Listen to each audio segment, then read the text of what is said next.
पश्चिम बंगाल की ममता सरकार केंद्रीय एजेंसियों के खिलाफ प्रस्ताव लाने की तैयारी में है। केंद्रीय जांच एजेंसियों की बढ़ती सक्रियता को लेकर तृणमूल कांग्रेस विधानसभा में प्रस्ताव लाने जा रही है।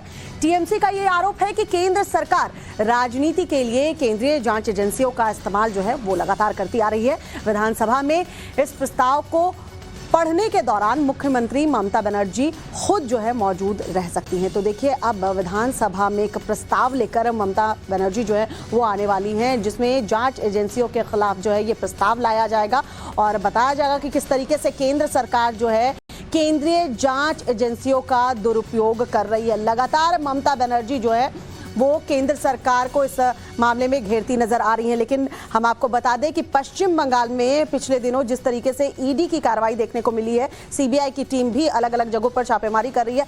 कई ममता बनर्जी के मंत्री जो हैं वो संलिप्त पाए गए हैं, भ्रष्टाचार के आरोप उनके ऊपर लगे हैं। खुद अभिषेक बनर्जी के ऊपर कोल घोटाले में उनसे पूछताछ हो रही है। अभिषेक की जो पत्नी है रुजिरा बनर्जी, उनसे भी पूछताछ हो रही है। उनकी साली का नाम भी कोल स्कैम से जुड़ रहा है और जाहिर सी बात है, जब पूछताछ हो रही है तो ममता बनर्जी की ये बेचैनी समझी जा सकती है। अब ममता बनर्जी जो है विधानसभा में प्रस्ताव लेकर आएंगी और उसमें प्रस्ताव जब वो लेकर आएंगी वो खुद विधानसभा में मौजूद रहेंगी और बताएंगी कि किस तरीके से केंद्र सरकार जो है वो राजनीतिक फायदे के लिए केंद्रीय जांच एजेंसियों का इस्तेमाल कर रही है। लेकिन ममता बनर्जी तब चुप्पी साध लेती हैं जब पार्थ चटर्जी और अर्पिता मुखर्जी से सवाल जो है वो पूछे जाते हैं। पार्थ लगातार फोन करते हैं ममता बनर्जी को और उस वक्त ना ममता उनका फोन उठाती हैं और जब मीडिया भी सवाल पूछता है तो ममता बनर्जी की सिर्फ एक ही बयान जो है वो सामने आता है कि वह इस मामले में जांच जारी है और अगर कोई गलत है तो उस पर कार्रवाई हो। शहजाद पुनेवाला बीजेपी के प्रवक्ता इस वक्त हमारे साथ जुड़ चुके हैं। शहजाद,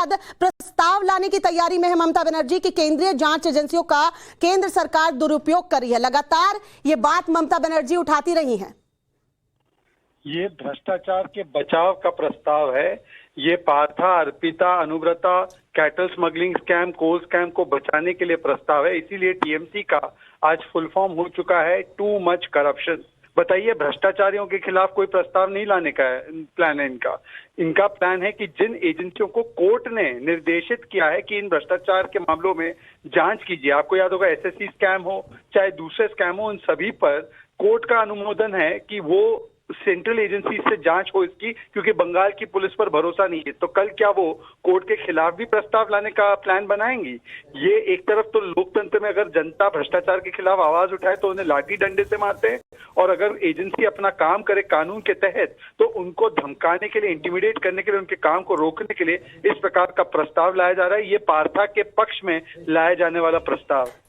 जी, बहुत बहुत शुक्रिया शहजाद बातचीत करने के लिए। तो किस तरीके से खुद के जो मंत्रियों को जो है वो बचाने की कोशिश ममता बनर्जी कर रही है, इसलिए इस तरह का प्रस्ताव ला रही है, बीजेपी का ये कहना है। वहीं ममता बनर्जी देखिए कि जब जांच की जा रही है उनके मंत्रियों के खिलाफ तो यही कहती हैं कि भ्रष्टाचार के मामले में जीरो टॉलरेंस वो रखेंगी और जो जांच हो रही है वो हो, अगर कोई दोषी है तो उसे सजा भी दी जाए।